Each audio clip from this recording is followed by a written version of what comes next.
Bismillahirrahmanirrahim. Assalamualaikum warahmatullahi wabarakatuh. Alhamdulillah wa syukranillah, salatan wa salaman ala rasulillah wa ala alihi wa sahbihi wa mawala thumma wa ba'd.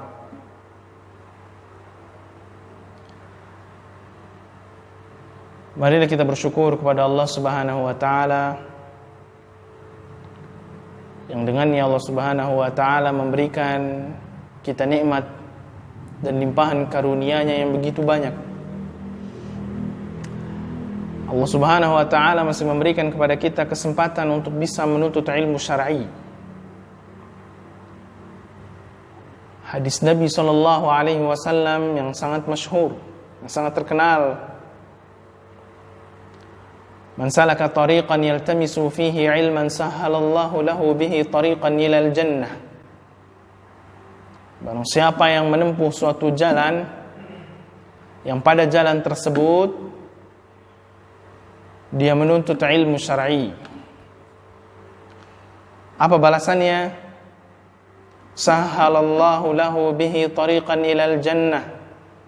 Yang dengan jalan tersebut dalam menuntut ilmu, Allah subhanahu wa ta'ala akan mudahkan langkahnya untuk menuju surga Allah subhanahu wa ta'ala.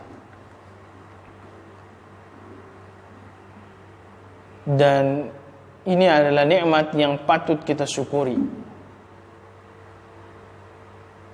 Jangan bersedih dalam menuntut ilmu syar'i. Jangan menyesal,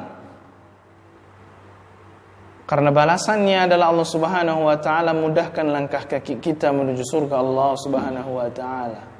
Itu cita-cita setiap manusia, surga Allah subhanahu wa ta'ala. Waktu demi waktu, hari demi hari, bulan berganti bulan, tahun berganti tahun, waktu silih terus berganti.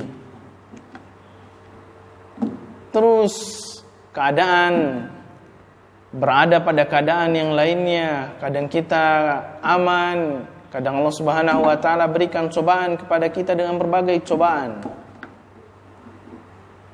Berubah. Tapi masalah ilmu ada satu yang tidak berubah, yaitu adab.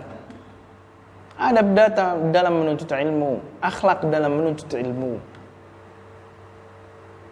Benar-benar harus ikhlas kepada Allah subhanahu wa ta'ala.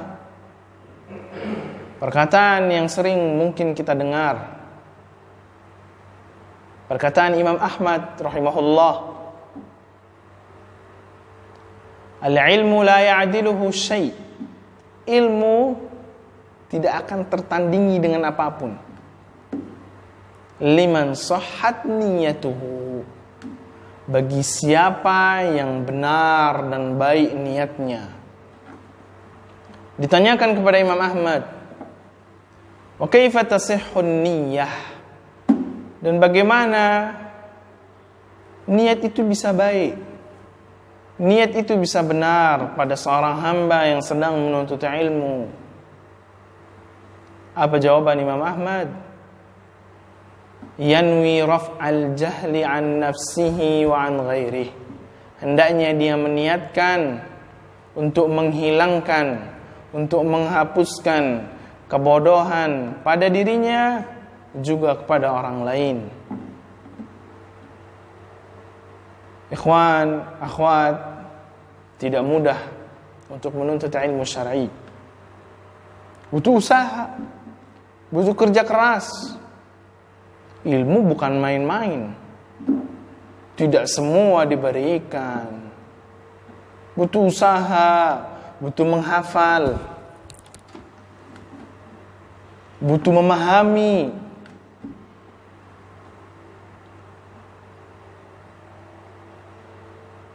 Aturannya bukan banyak.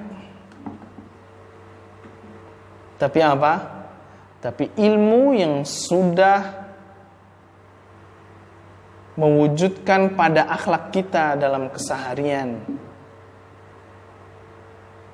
Ilmu didapati, ilmu diraih, ilmu digapai itu dengan kerja keras, dengan usaha, tidak main-main.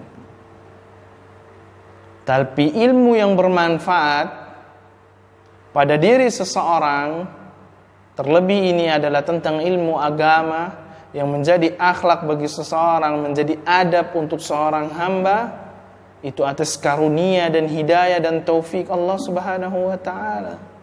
Tidak bisa diberikan kepada siapa saja. Itu yang perlu kita garis bawahi. Ilmu tidak bisa digapai kecuali dengan kerja keras, usaha. Dan ilmu yang bermanfaat, yang menjadi akhlak dan adab bagi seorang muslim, itu semuanya atas hidayah dan karunia Allah Subhanahu wa taala. Makanya kita perlu ikhlas kepada Allah Subhanahu wa taala atas apa yang kita usahakan. Dalam hadis yang sering kita dengar, innamal a'malu binniyat, sesungguhnya amalan-amalan tergantung pada niatnya. Jika seseorang meniatkan dalam menuntut ilmu untuk dunia, maka itu tidak akan kekal. Itu tidak akan mendapatkan hitungan dari Allah Subhanahu wa taala. Itu tidak akan tersisa. Yang tersisa apa yang sudah diniatkan kepada Allah Subhanahu wa taala. Dengannya kita harus ikhlas. Semoga Allah Subhanahu wa taala memaafkan atas kekhilafan yang sudah pernah kita lakukan. Kita tidak benar dalam menuntut ilmu syar'i. Dan kita harus jujur dalam menuntut ilmu syar'i. Berakhlak dengan akhlak yang mulia. Kenapa? Karena yang sedang kita dengarkan adalah bagaimana kita mengenal Allah, bagaimana kita mengenal Rasulullah, bagaimana kita mengenal para sahabat. Itu ilmu yang sangat mulia. Harusnya kita menuntutnya, dan kita harusnya ketika kita mempelajarinya dengan akhlak dan adab, tidak sembarangan, tidak tidur-tiduran, tidak sambil makan-makan, tidak sambil nonton yang lainnya. Kita harus fokus, karena itu adalah kejujuran yang ada pada diri kita. Dan kita tidak akan mendengarkan dengan baik sampai kita sudah mengatur diri kita dengan baik, bagaimana kita harus menuntut ilmu syar'i, bagaimana seharusnya kita menuntut ilmu syar'i. Wabillahi taufiqi wal hidayah. Semoga Allah Subhanahu wa taala selalu membimbing kita ke dalam jalan yang benar, agar kita bisa sampai pada surga Allah Subhanahu wa taala. Subhanakallahumma wa bihamdika asyhadu an la ilaha illa anta astaghfiruka wa atubu ilaik. Assalamualaikum warahmatullahi wabarakatuh.